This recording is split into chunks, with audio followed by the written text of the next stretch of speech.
Assalamualaikum teman-teman, gimana kabarnya hari ini? Semoga kita semua selalu dalam keadaan baik, sehat, dan selalu dalam lindungan Allah Subhanahu wa Ta'ala.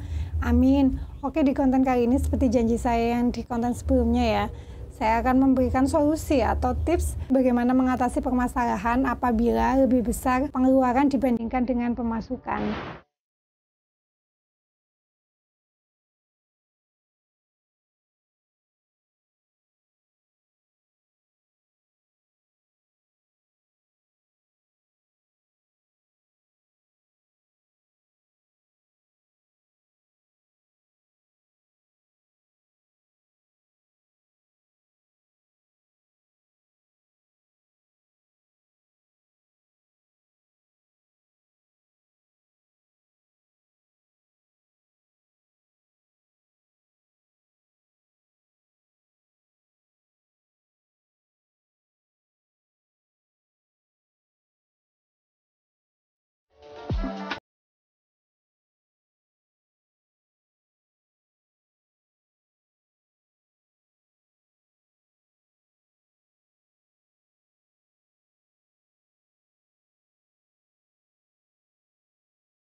Seringkali kita dihadapi dalam satu permasalahan teman-teman ya, yaitu lebih besar pasak daripada tiang atau lebih besar pengeluaran dibandingkan pemasukan. Oke, di sini ada beberapa langkah atau tips bagaimana cara untuk mengatasi hal tersebut. Langkah yang pertama yaitu sadari posisi Anda saat ini. Mengetahui posisi kita saat ini berada adalah salah satu langkah awal kita dalam mengatasi permasalahan ini teman-teman ya.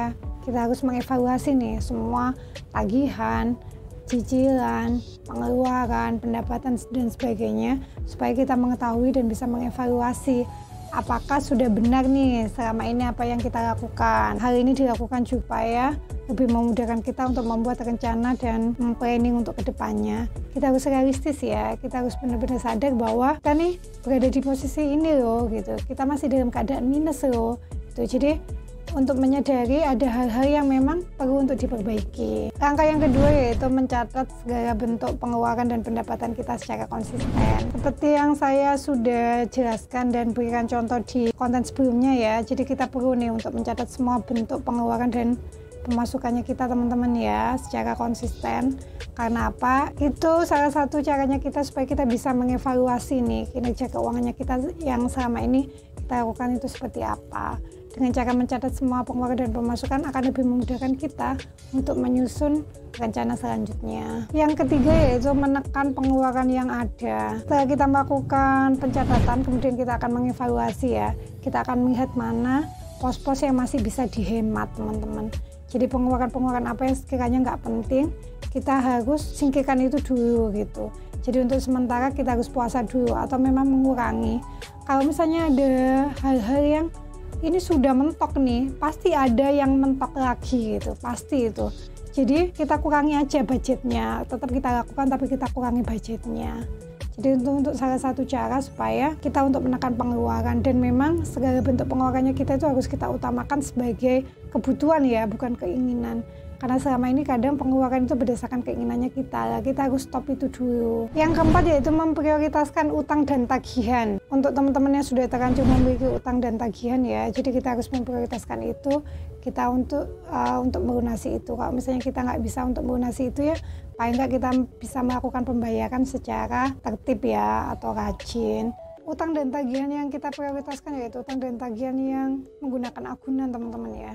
Karena kalau misalnya kita tidak melakukan pembayaran yang menggunakan agunan, maka kemungkinan besar asetnya kita akan disita. Yang kedua, kita fokus pada utang dan tagihan yang bunganya besar. Jadi kita harus fokus melakukan pembayaran di situ dulu.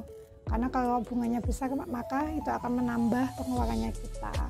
Apalagi yang bunga berbunga. Langkah yang selanjutnya yaitu memiliki tambahan penghasilan. Apabila kita sudah mentok teman-teman ya, sudah menekan pengeluaran, terus kemudian kita sudah melakukan pencatatan dengan baik, kemudian kita sudah menyelesaikan masa hutang piutang, kita juga perlu nih untuk melakukan tambahan pendapatan atau penghasilan ya. Untuk apa? Selain supaya kita bisa mengatasi semua permasalahan, kita juga bisa sedikit-sedikit untuk menabung. Oke teman-teman, itu tadi ada beberapa tips yang bisa saya sampaikan ya untuk mengatasi permasalahan lebih besar pengeluaran dibandingkan dengan pemasukan ya. Kalau misalnya teman-teman ada permasalahan itu, maksudnya ini berdasarkan pengalaman pribadi sih ya, saya pernah nih mengalami hal itu, hutang banyak, terus tidak terkelola dengan baik dan sebagainya. Cara yang saya lakukan yaitu menjual aset. Ini langkah yang tepat teman-teman ya, beneran ini tepat. Jadi sebelumnya hutang itu kecil, terus kemudian nggak segera karena kita merasa bahwa eman ya, aset itu kok bisa dijual gitu. Tapi sebenarnya itu salah satu solusi yang paling tepat apabila kita terlilit dengan masalah hutang. Karena apa? Apabila kita berhutang, terus kemudian kita nggak selesaikan dengan menjual aset, maka hutang itu akan terus menumpuk seperti itu. Jadi langkah yang paling tepat yaitu menjual aset yang kita punya untuk melunasi hutang-hutang, kemudian kita fokus lagi untuk menata keuangannya kita. Yang kedua yang saya lakukan yaitu saya merubah pola pikir saya. Jadi awalnya saya itu tipe yang suka kredit teman-teman. Jadi waktu itu bayangan saya, karena saya masih muda, saya harus mencicil aset gitu ya, mencicil rumah, mencicil mobil, terus mencicil untuk usaha, semuanya pokoknya saya tipe yang mencicil. Karena saya pemikirannya waktu itu, saya masih muda, nanti supaya masa tua tuh sudah nggak terlibat dengan masalah hutang piutang. Ternyata Allah berkata lain, ternyata Allah itu menguji kita tuh di luarnya kita gitu. Ternyata almarhum suami saya diuji sakit. Jadi pada saat kita diuji, kita kan nggak tahu bentuk ujian apa ya. Yang teman-teman perlu pertimbangkan pada saat mencicil atau mempunyai tagihan itu, teman-teman jangan pertimbangkan hanya waktu di awal aja. Maksudnya kadang kita kan, oke, hari ini kita mampu nih untuk mencicil ini gitu. Jadi bayangan kita untuk 3 tahun ke depan kita akan bisa untuk menyelesaikan ini. Jangan seperti itu, karena 3 tahun yang akan terjadi ke depan ini kita nggak tahu gitu. Kita nggak tahu sesuatu yang nggak pasti untuk ke depannya. Jadi akhirnya saya setelah menjual aset, saya merubah pola pikir bahwa saya sudah nggak mau mencicil lagi, saya mau belajar untuk menabung. Kemudian ada satu hal lagi yang saya rubah ya, pola pemikirannya. Dulu saya berpikir bahwa kalau untuk bisa menabung, untuk bisa mengatasi permasalahan keuangan, kita fokus pada mendapatkan penghasilan yang besar gitu. Jadi bagaimana caranya supaya kita bisa mengatasi itu? Kita fokus mendapatkan penghasilan yang besar, kita lupa bahwa ada pengeluaran yang tetap harus kita manage. Jadi saya fokus untuk mendapatkan penghasilan sebesar-besarnya, tapi itu pun tidak bisa menyelesaikan permasalahan.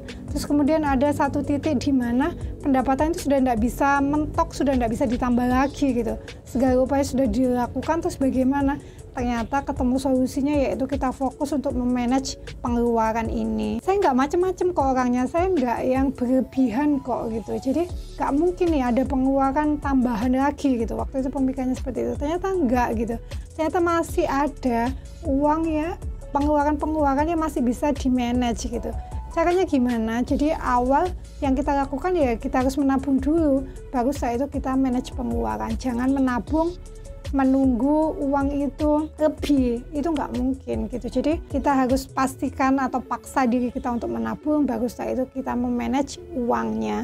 Cukup nggak cukup ya harus dicukupkan gitu, prinsipnya seperti itu. Kemudian yang terakhir yang bisa dilakukan yaitu kalau misalnya kita masih terlilit hutang besar ya, berdoa sama Allah gitu ya, minta sama Allah gitu untuk diberikan solusi permasalahan supaya segera bisa menyelesaikan permasalahan ini.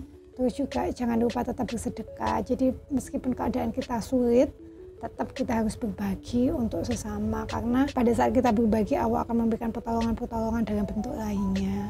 Semoga teman-teman yang mengalami permasalahan segera bisa diselesaikan dengan baik.